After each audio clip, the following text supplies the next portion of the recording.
அஸ்ஸலாமு அலைக்கும் ஃப்ரெண்ட்ஸ். க்ரீமியான இந்த ரோஸ் மில்க் புட்டிங் தான் இன்றைக்கி பார்க்க போகிறோம். இது வந்து நோன்பு டைமில் வந்து நம்ம உடலுக்கு ரொம்ப குளிர்ச்சியை தரும். கண்டிப்பாக வந்து நோன்பு டைமில் இந்த ரெசிபி கண்டிப்பாக இருக்கும் வீட்டில். வாங்க இது எப்படி பண்ணுறதுன்னு பார்க்கலாம். ஒரு பாத்திரத்தை அடுப்பில் வச்சுட்டு அதில் வந்து 1/2 லிட்டர் அளவுக்கு பால் சேர்த்துக்கிறேன்.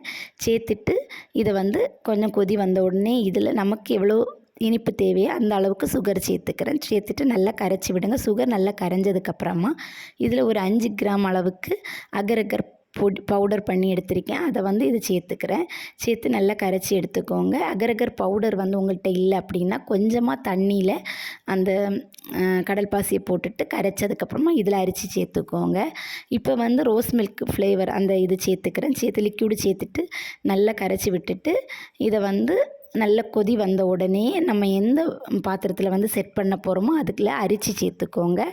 அரிசி சேர்த்துட்டு இதை வந்து 2 மணிக்கூர் வெளியில் வச்சு செட் பண்ணிவிட்டு ஃப்ரிட்ஜில் வந்து ஒரு 3 மணிக்கூர் வச்சு எடுத்திங்கன்னா சூப்பர் க்ரீமியான ரோஸ் மில்க் புட்டிங் ரெடி. கண்டிப்பாக ட்ரை பண்ணி பாருங்கள். அஸ்ஸலாமு அலைக்கும்.